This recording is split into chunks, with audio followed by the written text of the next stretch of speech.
Hey everyone, welcome to the first video of the Russell D. McLean channel. Today we are diving in the 7 biggest mistakes that entrepreneurs make that leave their businesses stuck. But first, before we start, I'd like to give a shout out to my amazing fans, the Active Income Warriors from Instagram. I really appreciate your support. And I also want to give you a reminder to please subscribe to the channel, like the video, comment because we like to know what you think and ways that we can improve the video. And also share it with many people who is as great as you. And also don't forget to hit the bell notification so you get notified every time we upload a new video. Okay, I want to dive straight in. Now, the 7 mistakes that businesses make that leaves them stuck are as follows.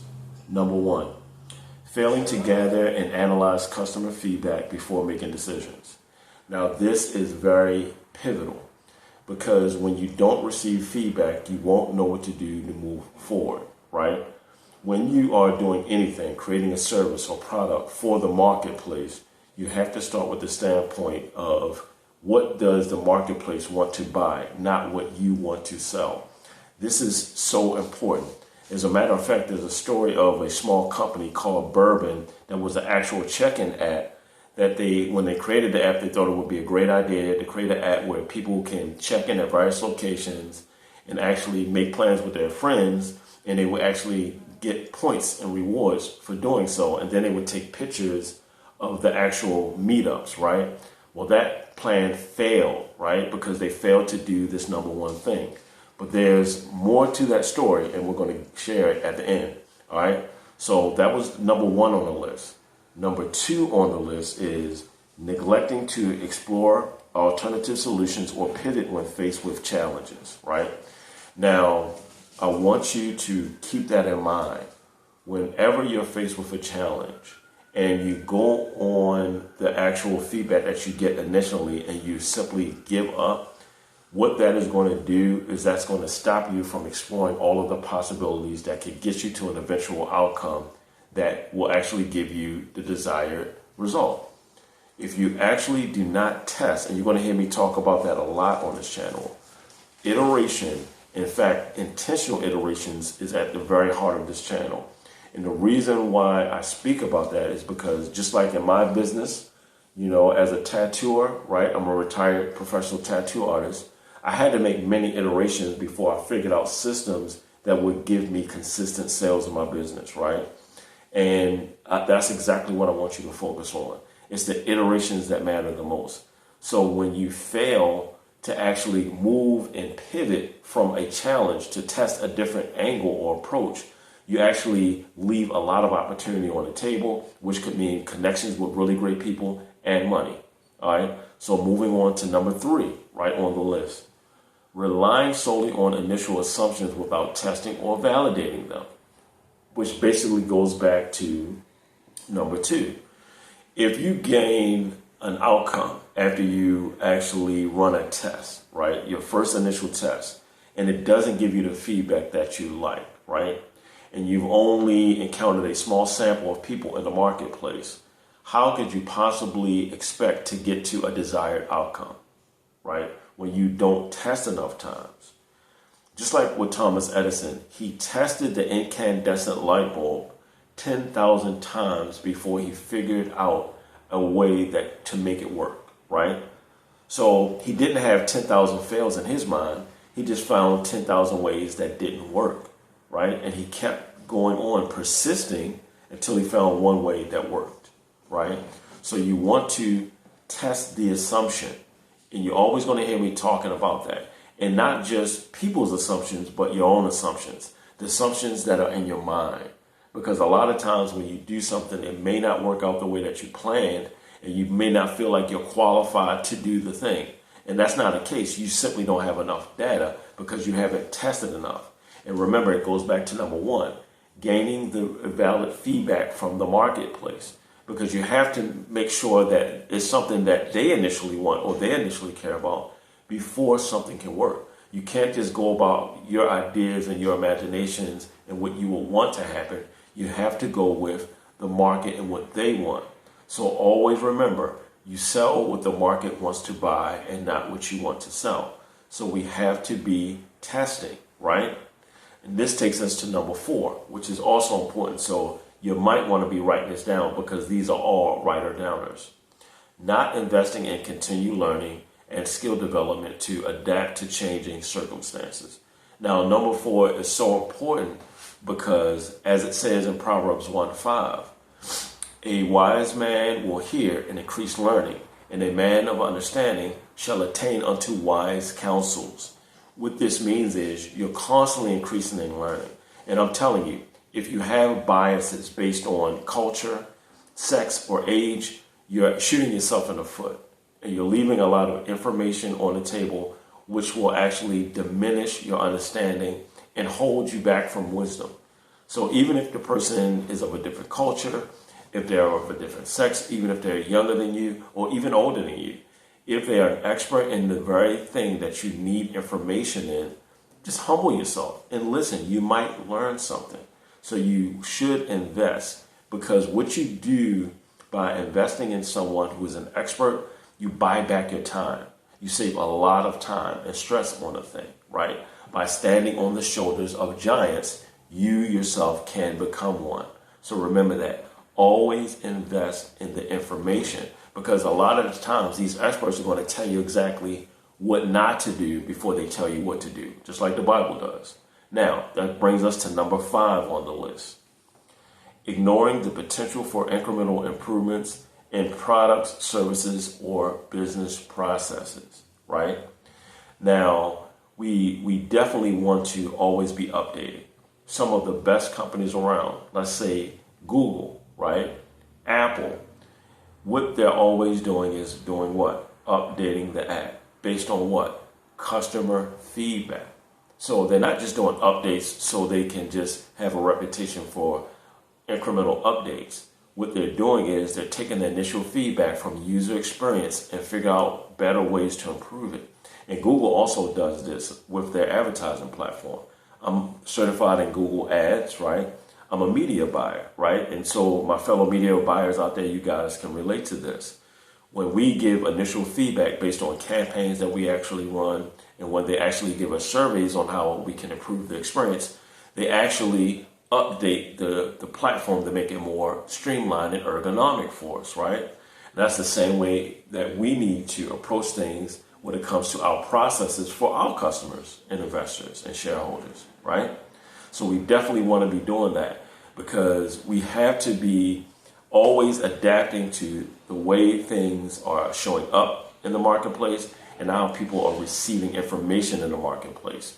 We need to be on par with that, constantly disrupting ourselves. And Clayton Christensen talks about this in his book, The Innovator's Dilemma, because what happens is you might have an incumbent, that means a company that's been dominating market share for a long time, that ultimately gets disrupted by a smaller company who simply adapted to the new technological changes and the way that people are receiving information, right?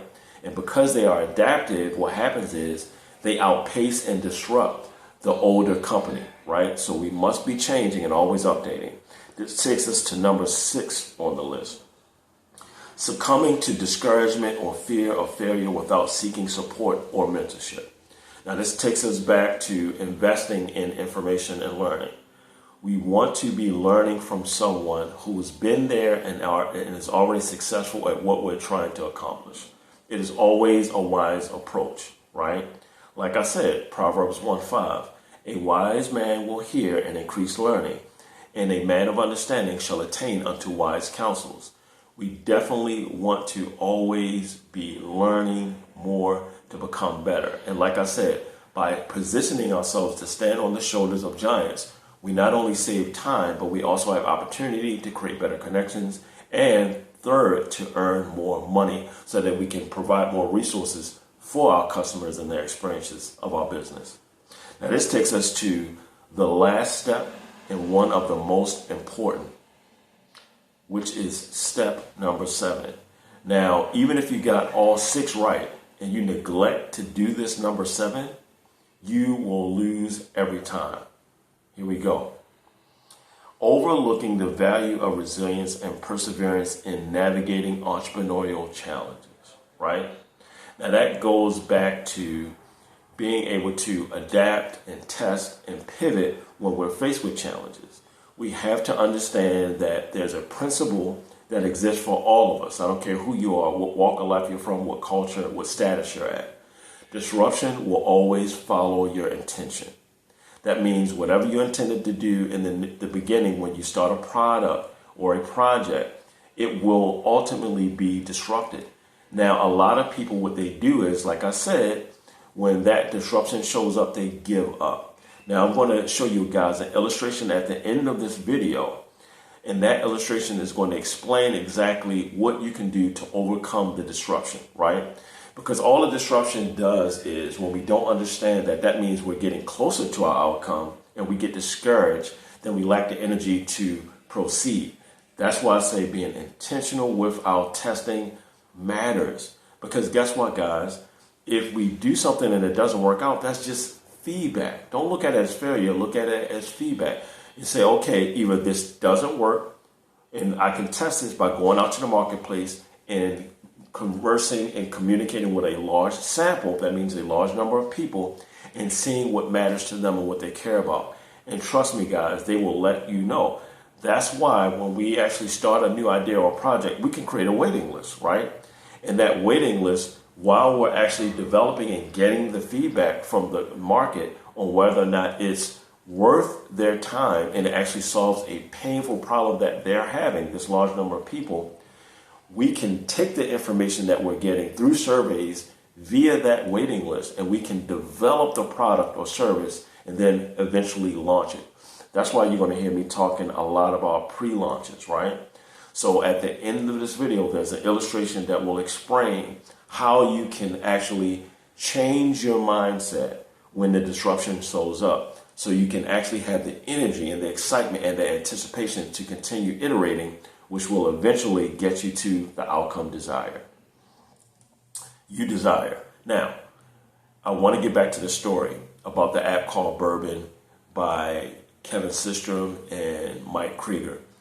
That app, right, that was based on check-ins, right? And they would actually take pictures at the end of the meetup, right? And they would give rewards out for having these check-in with friends at various places and getting their friends involved, right? Guess what? The initial feedback that they got after the app failed to gain traction was that the people liked the photo bit. So you know what they did? They doubled down on creating better features for the app that focused solely on photos based on that feedback. And guess what the name of the app eventually became? Instagram. Okay, so that is an example of the power of iteration via feedback that you get directly from the marketplace. And I want you to remember, you have to be testing at all times, guys. I don't care if you're posting free content. I don't care if you're running paid advertising. We all need to be testing. If you're actually testing ads, you're no different from a company that's been in it for 20 years, because guess what? They have to test as well. We have to do the test, and there are ways that you can do the test that have very low cost, right? You can actually post a lot on social media. That's why Gary Vee is absolutely right when he talks about the free opportunities we have to grow our businesses and to cause connection and gain attention through posting on social media more. When you do that, you literally, if you position yourself to be testing based on proven content strategy and frameworks that are already working and that people are responding to, right?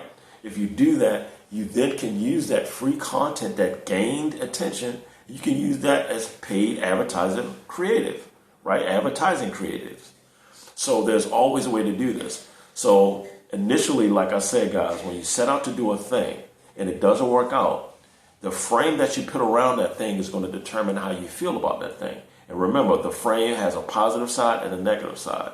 And what you focus on is what you're going to get, right? And the illustration at the end of this video will show it to you. Now, let's go to the illustration. What I want to start by saying is what we focus on, meaning the fact, right? We put a frame around it, right? That's how we focus on something, right? And every fact has a positive side and a negative side. Now let's just say this is us and us focusing on that fact, right? If we focus on the negative side of the fact, it's going to create what we call doubt. If we focus on the positive side, it's going to create faith. Now, the one thing we all need to understand is Dr. Myron Golden says both faith and doubt are beliefs. Faith is the belief in the outcome that we expect, and doubt is the belief in the outcome that we don't expect, right? Now, the cool fact about how we put a frame around the fact, right? The truth about it, I should say, is that creates a feeling in our hearts, right?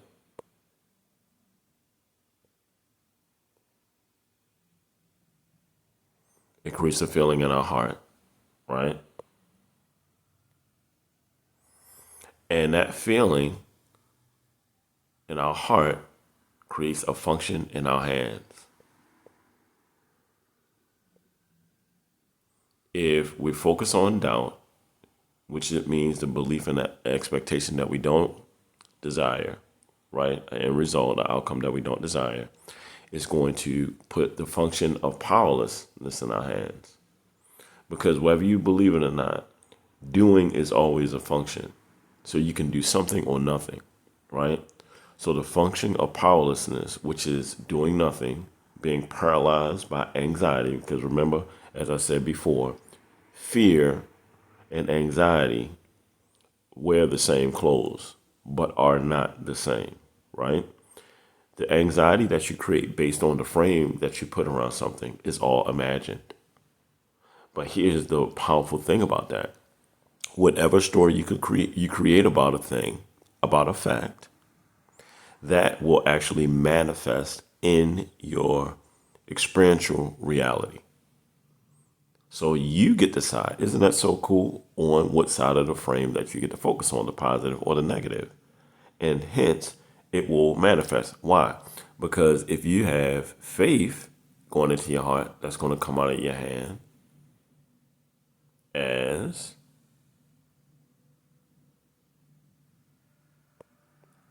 power, right? But if you have doubt going into your heart, that's going to come into your hand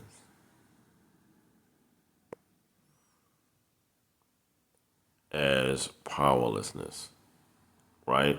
And you're going to do nothing. You're not going to take action. So remember that the way frame in which you put around a fact determines how you feel and will determine the function of your hands. Always remember that. And how you can always know whether or not you're putting a particular frame is if you have an idea that you did nothing about. Now you know, oh, wow, I put a negative frame on it. Or if you actually find yourself, you can't do enough, right? You can't help but do something and you wind up doing more than what you usually do because you have the power of a positive expectation, right? Because you focus on the positive side of the frame. And that is it.